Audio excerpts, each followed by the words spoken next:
one thing about life is people gonna talk about you regardless of what you're doing. Just stay focused, stay on your grind, and pay them the mind. Hello, everybody, and welcome to my podcast. This is One Thing About Life. My name is Evangel, and on today's episode, we're going to be talking about resilience, reinvention, and responsibility, a new era in business leadership. And I have with me a very special guest. She calls me her brother, right? So I'm just going to pass it over to her. Introduce yourself. Thanks, Evangel. Thank you so much for having me. I think we're having more than one thing about life today. We're going to be talking about a whole bunch of things. I'm Leela Aheer, and I'm honored to have been a past minister in this beautiful province and have been elected for 8 years. And now I'm into a whole new world where I'm on a fire hose of new information and really excited to chat with you. It's lovely to see you. Awesome. Thank you very much. My brother from another mother. All right. So we have about 5 things to cover. Let's start with the first one, talking about personal reinvention and resilience. So can you just walk us through how you went from your political journey into business, how it shaped your leadership values? Just tell us a little bit about that. Well, even before politics, I was a business owner. I'm an entrepreneur and a musician. So you can imagine how difficult it is to make a living as a musician. Right. You're usually doing, 5, 6, 7 jobs at a time, which was wonderful as a young person. And my children are both phenomenal musicians as a result of that. Running a business from that perspective takes a tremendous amount of work and relationships. And I think, in all honesty, it prepared me for all of the things that were going to happen in politics, from the beautiful relationships that you build with people to what I saw as a destruction of our communities and our lives through COVID, rebuilding that now. I think it's fair to say that many of us are reinventing ourselves as a result of the impact that had on our lives. And whichever side that you fell onto, the people of Alberta became collateral damage in a fight between ideologies and misinformation and so many different things that were really, really taxing our relationships. And, there's still families that haven't been put back together after all of that. The reinventing part of it came from when you're privileged and blessed to be a politician, when you're chosen by people to represent them. Reinvention is like a daily moment that happens because you need to sit in the space of people and hear them out. And you could viscerally disagree with many of the opinions that a person has, but it's our job to be able to listen and to be able to try and figure out how we can help that person. Internally, there may be a struggle with your own ideology, but you come out of those relationships a better person. And I think more adept at being able to handle what goes from being what could be considered as toxic into something that's valuable, understanding people's pain points, going from personal businesses and private sector into government and then back into corporate. I'm not an AI person and I am not a doctor, so you don't want me diagnosing anybody. But I think the reinvention in this space has come because of the generosity of the spirit in this sector. People want you to know, they want you to learn, they want to share, they want to educate you. Dr. Kapoor, who is the CEO and founder of BioArrow and the BioSport, and my CEO, Patrick Kirkwood, and my other mentor, Dr. Raja Singh, who is also a VP and a co-founder within this organization. The amount of generosity of spirit in these people are like Dr. Kapoor and Dr. Raja are highly educated. This is their life. They're cardiologists, they're doctors, they're and yet they spend hours with me because they believe in my capacity to bring people together and create partnership for me to understand their world.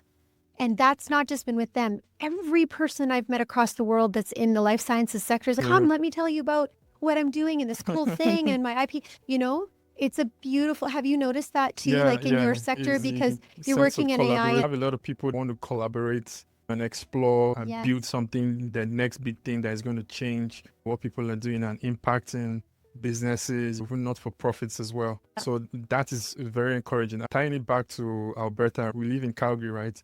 There's this vibe that Calgary had. People just want to help each other out and support. We have a vibrant economy, business landscape, and people just want to help people out. So that is really interesting and something that is very, very encouraging as well. One of the things I've noticed, and if you talk to any, this as well as anybody, any startup, it's very difficult to scale up. And it's not for lack of intelligence, lack of capacity, lack of interest, none of that.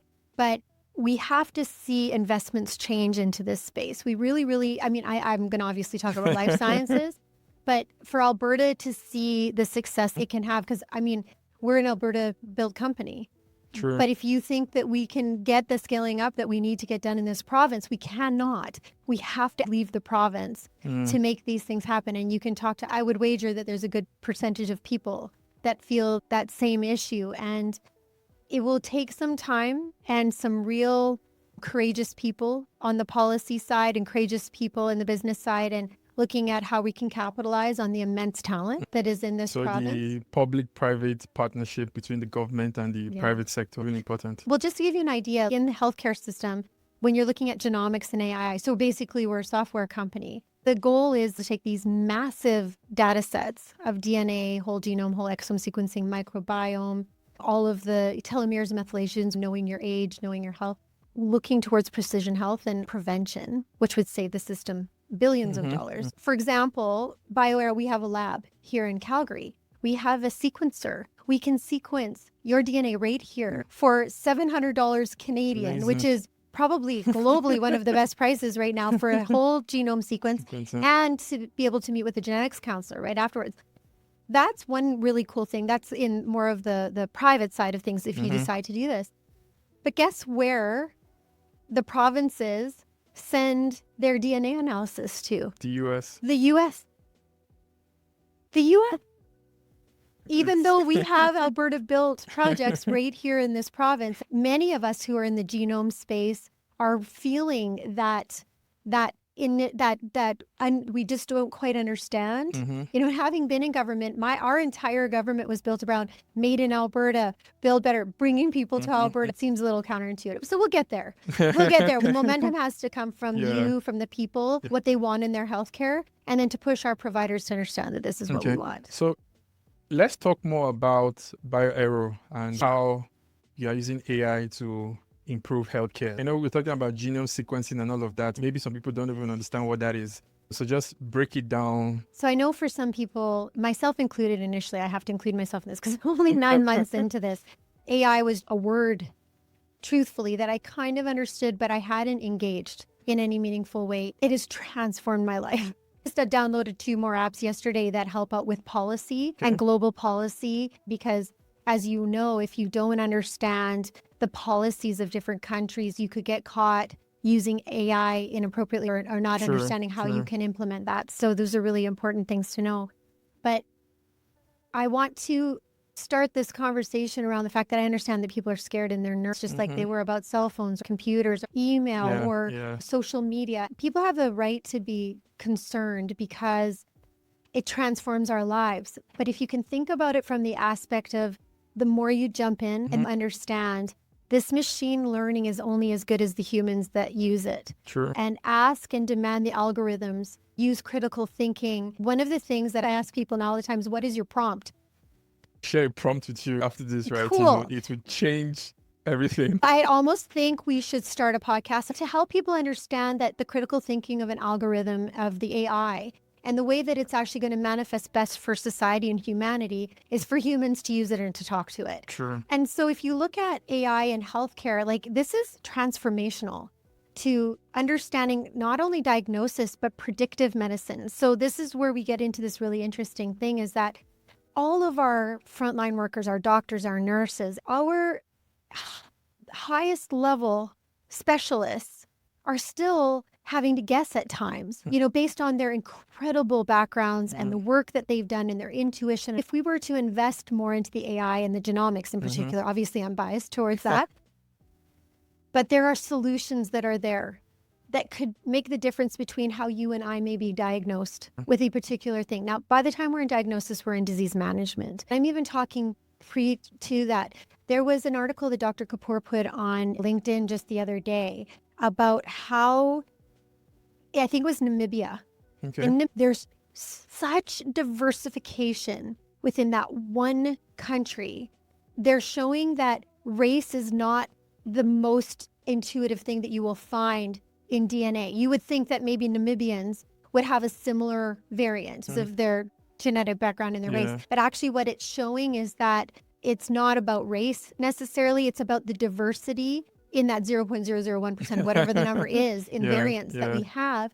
And then on top of that, the environmental factors that could trigger particular things in a culture.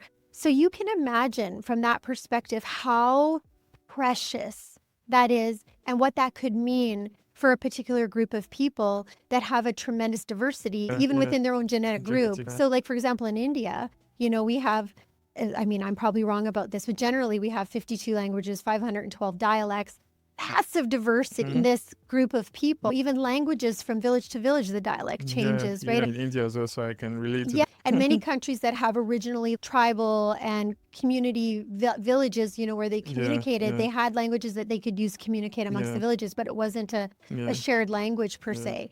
And it's really interesting to see that diversity in the science as well. There's a cultural diversity, even amongst what would be considered the same people, but that genetic diversity is unbelievable. So in my opinion, understanding that information and how we can leverage that to help out communities. I mean, imagine if we can find something within a culture that could solve blood pressure. Obviously, we need to test for blood pressure. Hypertension is killing our populations, but for different reasons. It's not like we're all eating the same food, we're in the same climate, or we're exposed to the same pollution, or any of those kinds of things. And yet, there seems to be increasing rates of diabetes, increasing rates of cancer, increasing rates of liver disease, increasing rates of hypertension. Why is that? Don't you want to know? Yeah. That's the precision and prevention piece that goes deeper into the background. And again, I'm not a doctor. This is an obsession for me somewhat because I'm interested and I am committed to being part of the solution. I'm not interested in remaining in the old institution. I'm ready to take what little I understand, my 30,000 foot level. And I'm so inspired by all of these intelligent people. Hopefully I can inspire other people to look deeper into themselves. How much do you spend a year on fixing your vehicle, maintaining your tires, doing all that kind of stuff? I mean, the total cost of vehicle will be well above $12,000 a year. Okay. Have you ever spent that on your own personal health care? Ever? Not at once, though. Not at once. You might have a gym membership. Maybe you're buying supplements, doing this, that, or the other. But have you ever done a focused, how you go get your car and all of the nuts and bolts down to the tire, everything. You treat it better than your own body. Not you per se, but generally as the public. Food is a prescription. And this is not said by me. This is said by the experts. I believe that. Food is for joy. The best food is an endorphin. Exercise is a prescription. It is an endorphin releasing happy juice. It is the best drug out there. Again, not my words. This is me quoting a bazillion people that I listen to. I think that is Dr. Hyman who says those things. He was recently on a podcast I was listening to from the United States. He's a nutritionist specialist and all these kinds of things. These are things that we take for granted. Where's your food coming from? Do you know how much processed food we eat these days? If I was to count how many times I've had mac and cheese because I just didn't have time, the convenience side of it is wonderful. It's changed our lives, especially as women. Convenience food has changed our lives to be able to do 1,000 more things.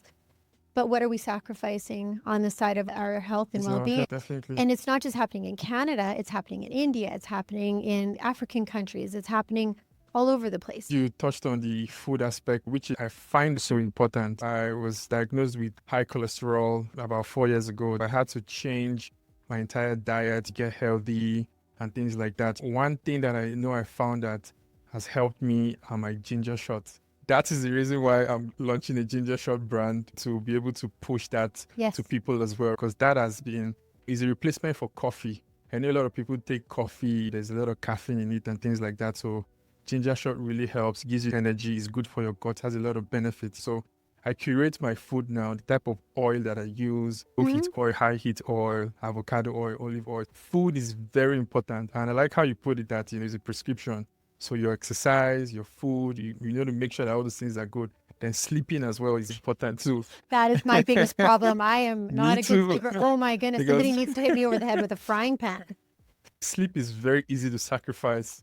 It's okay, I'm going to go off to sleep maybe 2 a.m. and wake up. But if you do that over time, your body would begin to revolt and, hey, I need sleep. So it's really important that we get all these things in the focus of people. Not a lot of people talk about this so much, and We're living a fast life. People just forget about these things until it's too late to find themselves in the hospital. Well, that's why the BioSport was born from all of these conversations. It's the implementation into sports genomics.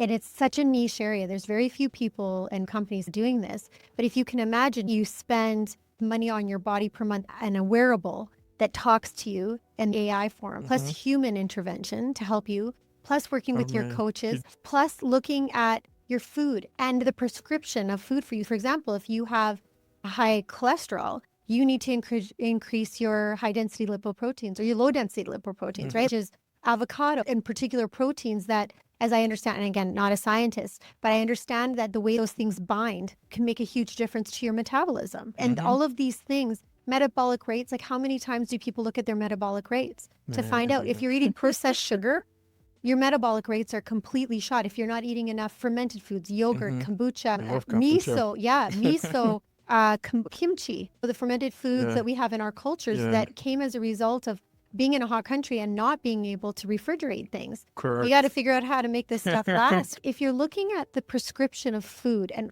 the history of how that food was created, we can't obviously go back in time. We're at a point where we're in an industrialized time running at top speed, but we have to take a step back and look at how we're putting that food into our bodies.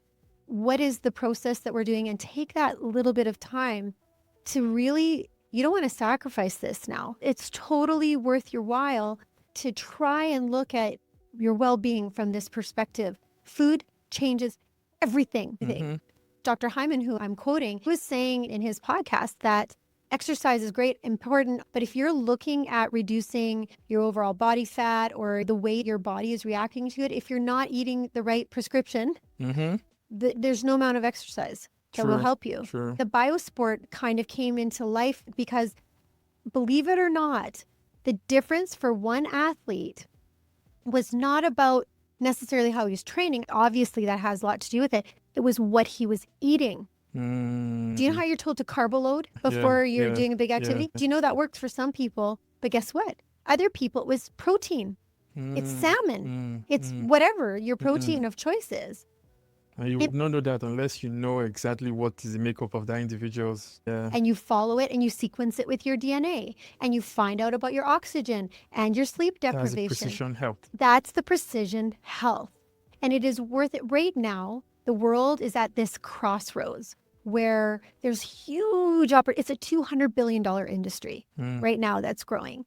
And you need to be able to talk to the right people that are going to get you in there, not just because they want your dollars or because it's trendy, but because I am truly invested in not only you living longer, but having the most beautiful life living longer. It's not just about longer, it's about longevity and the best possible life that you can have. You know, I'm 54. 10, 15 years ago, you're sort of like on the downs. You know, you go here and they're like, 54, by the way. Oh, you're so sweet. But I want to live till I'm 120. And that means I'm only halfway through my life. So I have a lot of work to do to maintain this amazing gift that God gives us in this human form to make sure that it survives and lasts, like sort of getting hit by a vehicle or something else happening. You know, the rest I have to be able to control. Interesting. That is so interesting. And I feel as the technology gets better, it's also going to get better as well. I was reading something that was put out by Google. So they're talking about how quantum mixed with AI is going to help us solve problems in healthcare and all those things. Need a whole other show for quantum.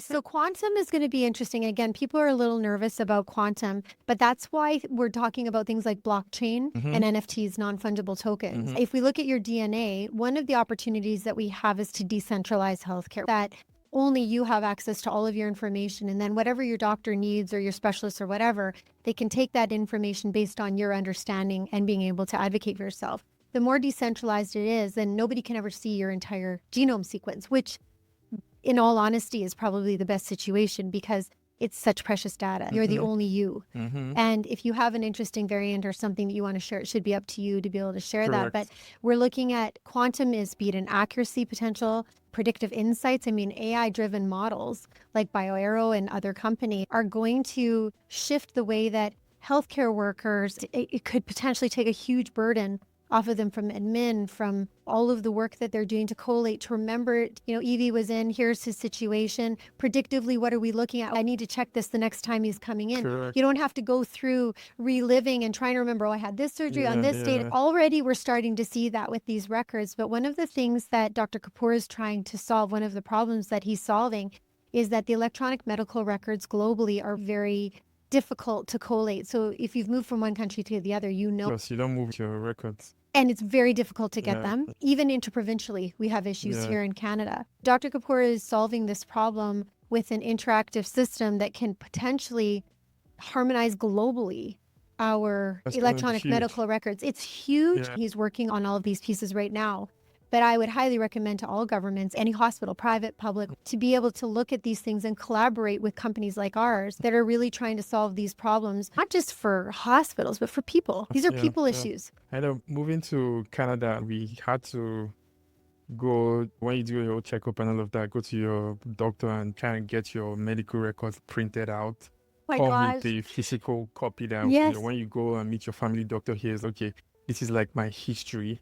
Not a lot of people do that though, so they pretty much move countries without the records. So when you come here and you're meeting doctors, starting from, and for us that coming from Africa, I'm originally from Nigeria, I've seen cases where people come into Canada and they have malaria, but when they go into the hospital, the doctor cannot diagnose that because they're not familiar with what malaria is. Correct. Then maybe there's also a doctor that is also from Africa or something like that. Then the doctor steps in and says, okay, I think I know what this might be. All of that is going to help the way we diagnose and treat healthcare in general. Exactly. This is what we're talking about, is this integrative intelligence, right? Is that you're able to look at the whole of a person. It's what they call a 360-degree view of your health. So it's obviously based in the science and the doctors and all that, but it's also holistic. Mm-hmm. And if you're talking about patient-centered care, that holistic piece is so important. And then what if you're interested in, Ayurvedic medicines or traditional medicines or anything like that? Don't you want to know how those things interact with your body? Mm-hmm. Some of it is spiritual.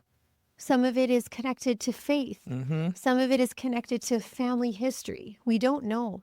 But what we do know, and what any doctor will tell you, is that it has an impact. The AI components, the robust building of that through human interaction with AI, with strong platforms that can collate massive pieces of data in the cloud where it's safer at this point, potentially encrypt them in a blockchain. Imagine how you can advocate for yourself. And I'm just talking about what's already being worked on. These aren't just possibilities. These are actual solutions that are coming.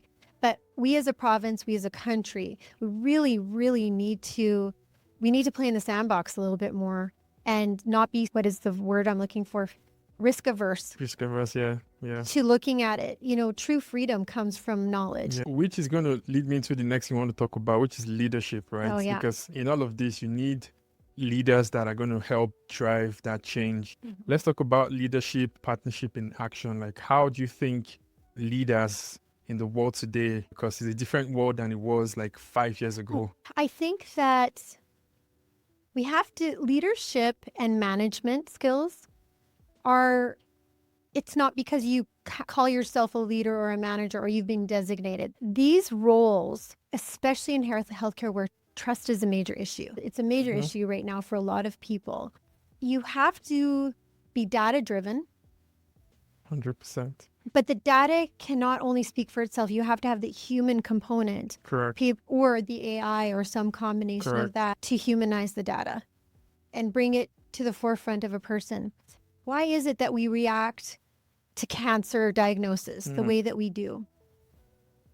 There's a different reason and a different answer for every single person, but because it has a finality to it, right? You're already in disease management. You have a protocol. You have some control over your decisions at that point in time. But imagine if we were able to say to you in the future, based on predictive medicine and the trust that we've built as leaders and managers and people that are looking to move forward these institutions, that you have this gene, these are some of the factors in the environment that could impact that. You don't look like you have this cancer gene. However, you're not immune if you're eating this way or behaving, like these kinds of things. We don't really need to imagine that. These are all possibilities right now. But Evie, it's you and I and every other person. We're all the leaders of our own. We call it being the CEO of your health. You and I have the capacity and the power to move mountains in the policymakers to demand that our healthcare serve us this way. We live in one of the wealthiest countries in the world, and yet we cannot serve our public. What does that tell you? We're fighting about where to get your surgery, not why you needed that surgery in the first place. Sure. When somebody tells you of cancer, you're like, let's fight it. We didn't find out why. How did we get it? How did it come to us? How do I make sure my child doesn't get this? How do I make sure my sister doesn't get it? Even my brother from another mother. What can I share about my journey that could impact your journey to change your lifestyle choices? Or what can I learn from you that you did in your lifestyle choices that could impact me? The why is so important.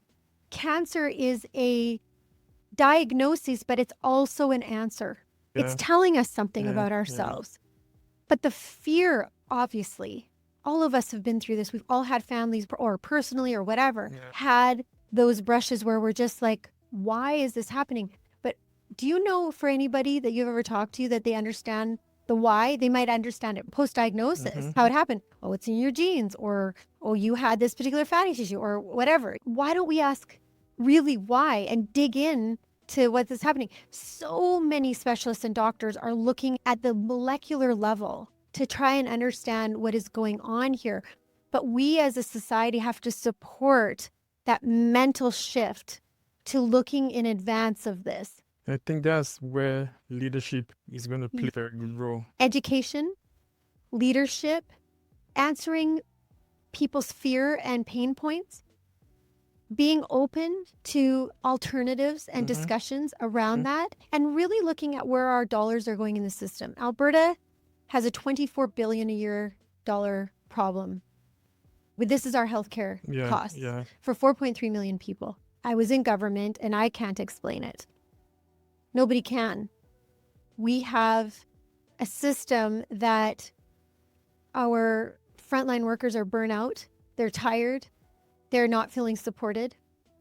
They feel like they're in a constant war for understanding what's going to happen at a policy level or at a government level. They went through a pandemic where entire communities blew up. Some people loved them and some people hated them for no fault of their own, just trying to function within that system. Now our communities have fallen apart and there's a lack of trust.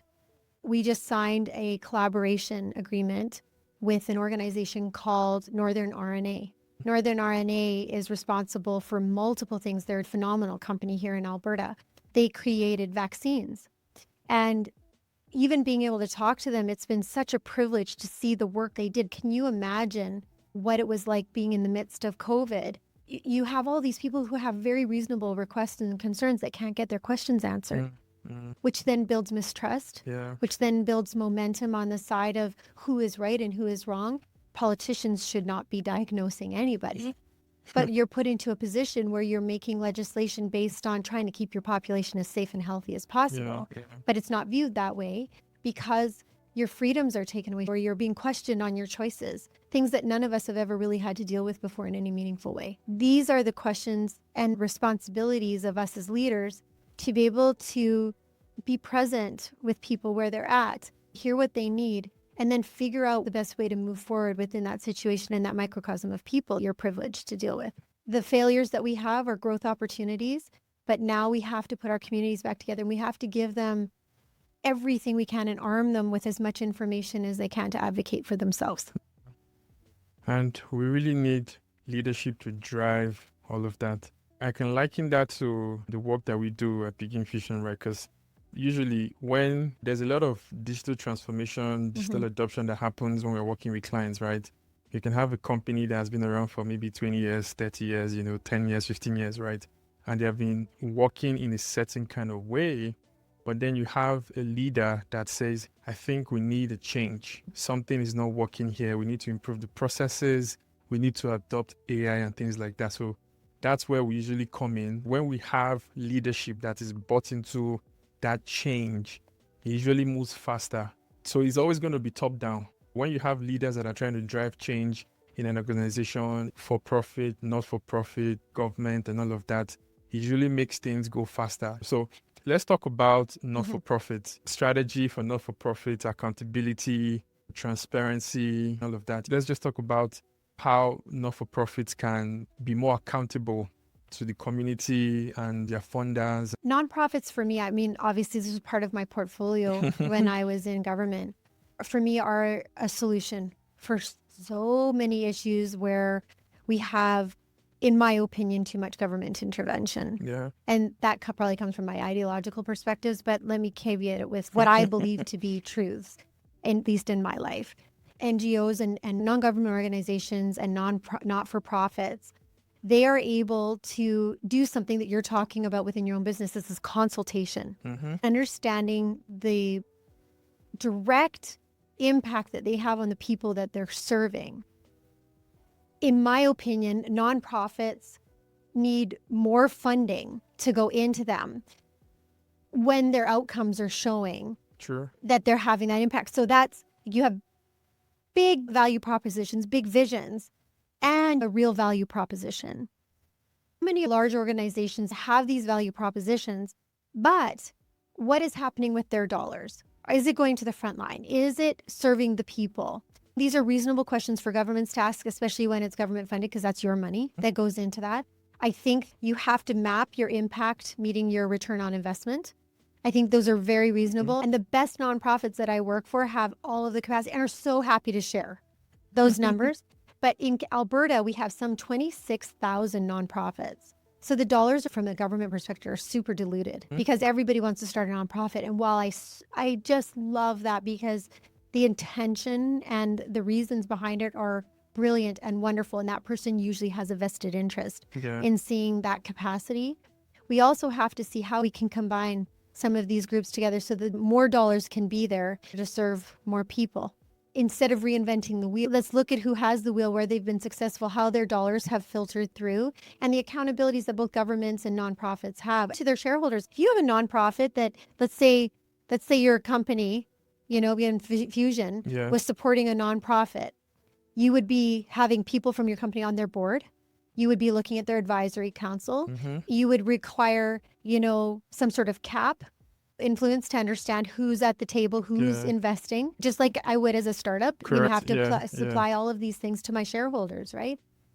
There's no difference in that. And I believe that in order to really see these nonprofits continue, especially at a time when the funding has been slashed. I don't know how many of my friends that work in nonprofit right now have lost their positions. Even in the United States, you see massive slashing happening in the nonprofit sector. While I agree with shaking things up, I think there's a method and a consultation and a grassroots consultation that needs to happen to find out how do we leverage the most dollars within the most institutions to help the most people. That's got to be the equation. If any part of that equation is missing, somebody is profiting off of the vulnerable. There's a logistical problem with how those dollars are being leveraged into the community. For example, let's say you invest in a sports facility. Cool, that's great.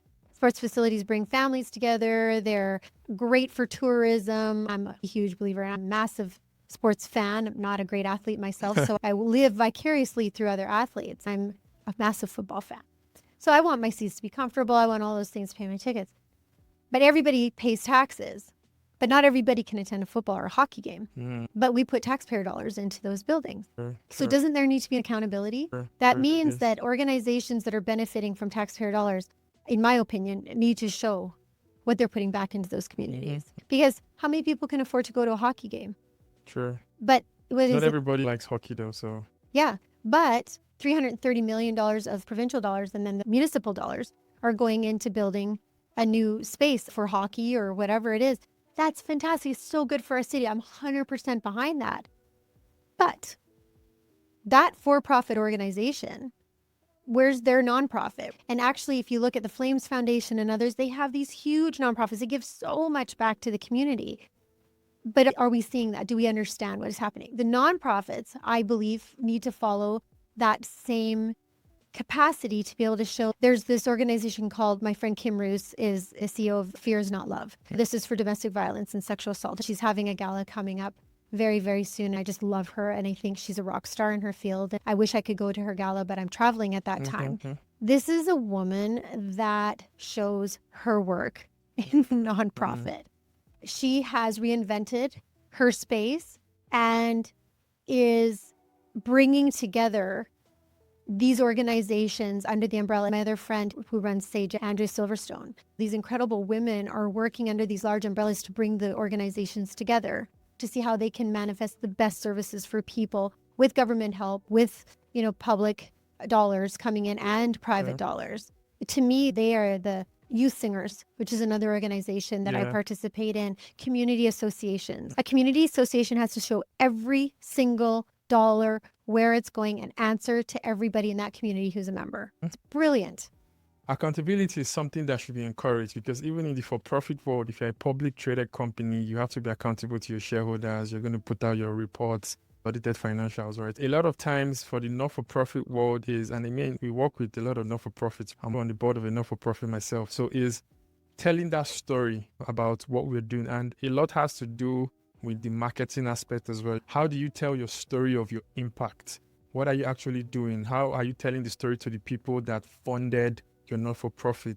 That is a big part that is lacking. Then also the tech side of it as well. So behind the scenes, they need a lot of tech that would help them be able to collate the data that is required to help them tell that story. And it's easy to be accountable when you're capturing the data that you need and you're putting out things there. Yeah, data driven. It's so important. I mean, you can go on and talk about this for long, but well, purpose without clarity is just noise. 100%. And AI is going to potentially bring a lot of clarity. I think it will help out nonprofits. Their business cases and entire purposes will be much more elevated. The 26,000 nonprofits in Alberta are all amazing. This is in no way to demean the work they're doing. It's phenomenal. But when the dollars are diluted that way, we've got to figure out who we're actually helping here. Yeah, this sure, is, and right now there's not the private sector dollars to supplement what is missing from government at this point. Thanks for coming. Thanks for this. I know we still have a lot of things to talk about. We're going to have to do this again. Yeah, definitely. Yeah. Just before we round up,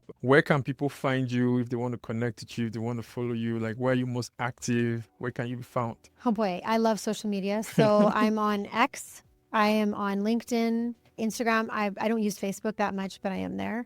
But you can also find me at BioArrow or the BioSport.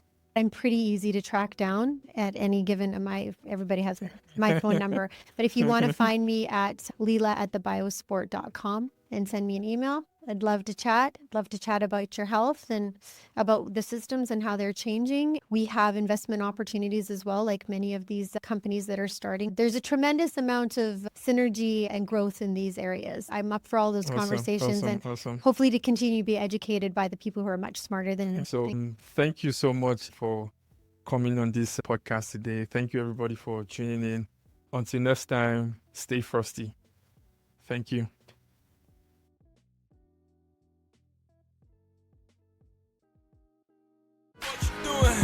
Stay focused, stay on your grind, and pay them the mind. Tell him what it is. Who cares what they want to say?